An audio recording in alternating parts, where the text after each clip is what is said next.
اعوذ باللہ من الشیطان الرجیم، بسم اللہ الرحمن الرحیم۔ First year and second year students, آج ہمارا موضوع جو ہے وہ ہے ورب۔ ورب کیا ہوتا ہے، اس پر آج ہم نے مختصراً بات کرنی ہے، کیونکہ جو کلپ ہم بناتے ہیں ویژول یا آڈیو کلپ، اس میں اتنی گنجائش نہیں ہوتی کہ لمبی بات کی جائے۔ Any activity mental, physical, spiritual, good اور بیڈ، اس کو ہم ورب کہتے ہیں۔ اور ورب کی بنیادی طور پہ دو قسمیں ہیں، ایک مین ورب اور ایک ہیلپنگ ورب۔ مین ورب وہ ہوتا ہے جس کی آپ فارمز بنا سکتے ہیں، first, second, third form and fourth form, and it's also quality is that it is not dependent. یاد رکھیے گا، مین ورب ڈیپینڈنٹ نہیں ہوتا۔ مین ورب کو جب بھی آپ لکھیں اس کے آزاد معنی موجود ہوتے ہیں، ایز کمپیئر ٹو ہیلپنگ ورب۔ ہیلپنگ ورب کی آپ فارمز تو بناتے ہیں، بی، واز، بین، تو لیکن وہ ہر حال میں انڈیپینڈنٹ نہیں ہوتا، بلکہ وہ ڈیپینڈنٹ ہوتا ہے۔ The basic difference between main verb and helping verb is main verb is always independent and helping verb is dependent. اب ہیلپنگ ورب کی اگر ہم بات کریں، helping verb can be divided into two sub kinds. اس کی دو مندرجہ ذیل جو ذیلی اس کی کلاسیفیکیشن ہے وہ مندرجہ ذیل ہے۔ بیٹے ہیلپنگ ورب دو حصوں میں بٹ جاتا ہے، ایک ہوتا ہے پرائمری ہیلپنگ ورب اور ایک ہوتا ہے modal helping verb. Primary helping verb میں is, am, are, has, have, had, do, did, does, جبکہ ماڈل ہیلپنگ ورب میں can, could, may, might, must, ought, O U G H T, shall, should, will and would. یہ classification ہو گئی helping verb کی۔ اب ہم مین ورب کی کلاسیفیکیشن میں آتے ہیں۔ مین ورب کی کلاسیفیکیشن جو ہے وہ دو انداز میں کی جاتی ہیں، اس کے علاوہ بھی آگے ہم اسٹڈی میں جائیں گے تو مزید برانچز پڑھتے جائیں گے۔ Transitive and انٹرانزٹیو۔ مین ورب بنیادی طور پہ دو حصوں میں بٹتا ہے، ایک ٹرانزٹیو اور ایک انٹرانزٹیو۔ ٹرانزٹیو ورب مختصراً سنتے جائیں۔ ٹرانزٹیو ورب وہ ہوتا ہے جو سبجیکٹ اور آبجیکٹ دونوں کی ڈیمانڈ کرتا ہے۔ بعض اوقات ٹرانزٹیو ورب ایک سے زیادہ آبجیکٹ کی ڈیمانڈ بھی کرتا ہے۔ بعض اوقات ٹرانزٹیو ورب کسی آبجیکٹیو کمپلیمنٹ کی ڈیمانڈ بھی کرتا ہے، لیکن کبھی ٹرانزٹیو ورب بغیر آبجیکٹ کے نہیں ہوگا۔ جو ورب بغیر آبجیکٹ کے اپنا تھیم، اپنا مقصد، اپنا سینس ادا کر جاتا ہے وہ پھر ٹرانزٹیو نہیں ہوگا۔ لہذا ٹرانزٹیو ورب سبجیکٹ، ورب، آبجیکٹ، اور کبھی آگے کمپلیمنٹ آتا ہے، کبھی آگے ایک اور آبجیکٹ آتا ہے۔ اور ٹرانزٹیو ورب کے ہی جس سینٹینس کے اندر ٹرانزٹیو ورب ہو اسی سینٹینس کے پیسو وائز بنائے جا سکتے ہیں۔ اس کے ایگزامپل ہے، he wrote a book, book was written by ہم، یعنی رائٹ، روٹ، ریٹن جو ہے یہ ٹرانزٹیو ورب ہے۔ اسی طرح جو سینٹینس بھی آپ کے سامنے آتا ہے اس کو پیسو وائز میں کنورٹ کر کے دیکھیں، اگر وہ ایزیلی کنورٹ ہو جاتا ہے تو سمجھیں کہ وہاں جو ورب ہے وہ ٹرانزٹیو ورب ہے۔ اسی طرح ٹرانزٹیو ورب کا ایک آگے جو اس کا اصول ہے وہ بھی سمجھتے جائیں کہ ٹرانزٹیو ورب کی جو آگے مساوات چلتی ہے یا فارمولہ بیس آگے جو اس کا رول ہوتا ہے وہ ذرا دیکھ لیں۔ سبجیکٹ عموماً کیا ہوتا ہے، یہ سبجیکٹ، ورب، آبجیکٹ، کمپلیمنٹ۔ سبجیکٹ، ورب، آبجیکٹ، کمپلیمنٹ، اور کمپلیمنٹ کے بعد کبھی کبھار ٹو کلاز بھی استعمال ہوتی ہے۔ ٹو کلاز استعمال ہوتی ہے، اس وقت استعمال ہوتی ہے جب ٹو کلاز کے اندر سبجیکٹ موجود نہ ہو۔ اگر کلاز میں سبجیکٹ موجود ہے تو پھر وہ سبجیکٹ والا جو کلاز ہے وہ پھر ٹو میں نہیں بلکہ فار میں بدل جاتا ہے۔ اس کی 2 ایگزامپل دوں گا، ابھی آپ کو سمجھ آ جائے گی۔ یعنی بنیادی طور پہ اس کی سیٹنگ کیا ہے؟ سبجیکٹ، ورب، آبجیکٹ، کمپلیمنٹ اور پھر کلاز، یعنی to Claus.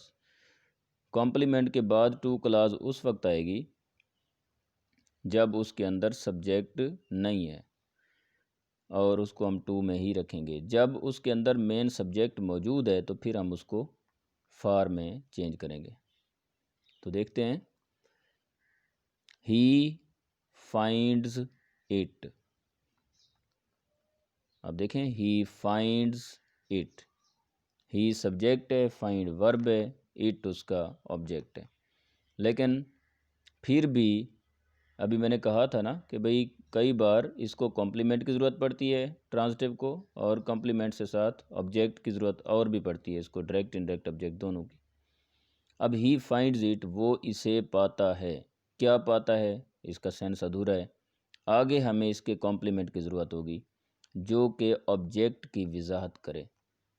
He finds it difficult, وہ اسے مشکل سمجھتا ہے۔ کس کو مشکل سمجھتا ہے؟ کون سی چیز ہے جو اسے مشکل لگتی ہے؟ To stop smoking.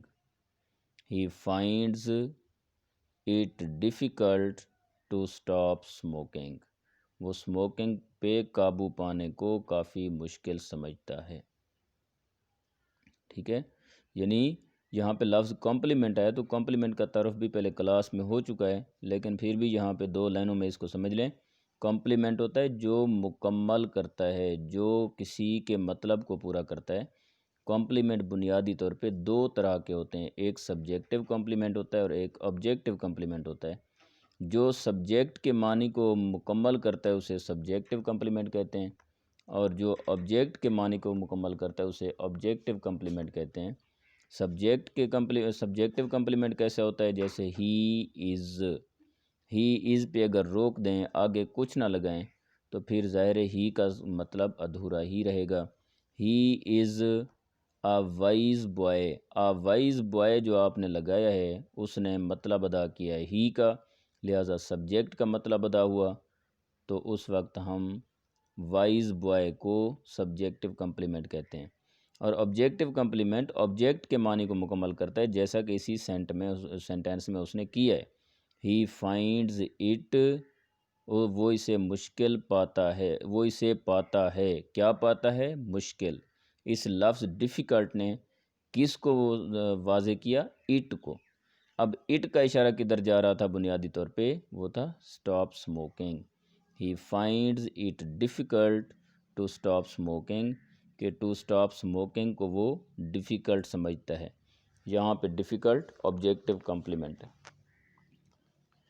اس کے بعد جو میں بات کر رہا تھا کہ اگر ٹو کلاز میں مین سبجیکٹ آ جائے تو پھر ہم اس کو سبجیکٹ سے پہلے فار لگاتے ہیں، پھر ٹو نہیں لگاتے۔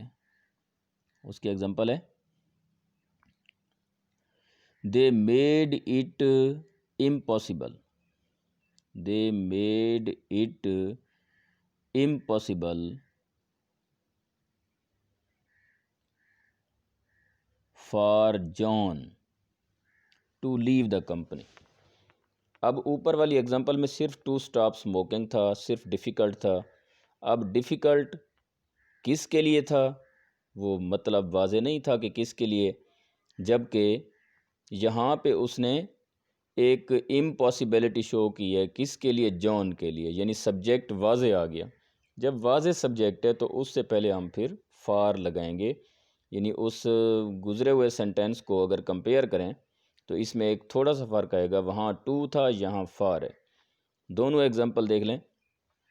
ہی made it impossible, he made it impossible to leave the company. اب دوسرا سینٹینس بول رہا ہوں، he made it impossible for John to leave the company. یعنی فار کب لگنا ہے؟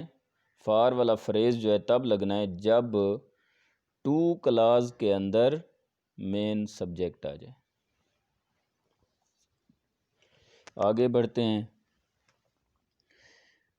کبھی کبھار ٹرانزٹیو ورب کو دو آبجیکٹ ضرورت پڑتے ہیں۔ اوپری سینٹینس میں تو ہم نے کمپلیمنٹ کی بات کی ہے، اب کبھی کبھار ایسا ہوتا ہے کہ ٹرانزٹیو ورب کو دو آبجیکٹ ضرورت پڑتے ہیں، ایک انڈائریکٹ آبجیکٹ اور ایک ڈائریکٹ آبجیکٹ۔ کئی بار ایسا ہوتا ہے سبجیکٹ بھی آ چکا ہوتا ہے، ورب بھی آ چکا ہوتا ہے، آبجیکٹ بھی آ چکا ہوتا ہے، لیکن مطلب پھر ادھورا ہوتا ہے۔ تو اب دیکھتے ہیں انڈائریکٹ آبجیکٹ کیا ہوگا اور ڈائریکٹ آبجیکٹ کیا ہوگا۔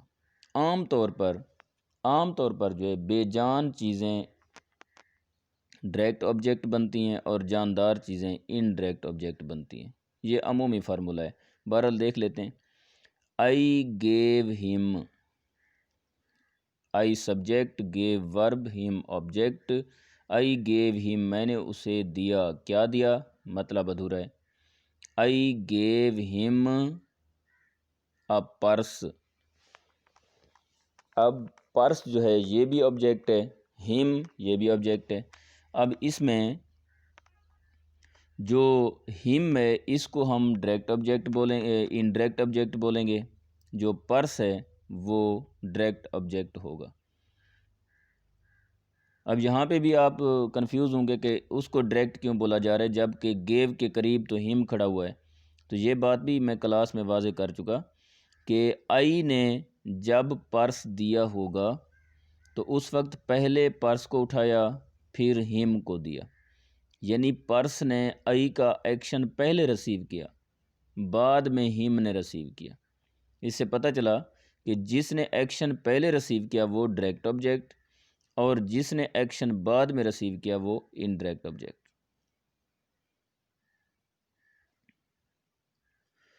مزید ایک رول پڑھ لیتے ہیں۔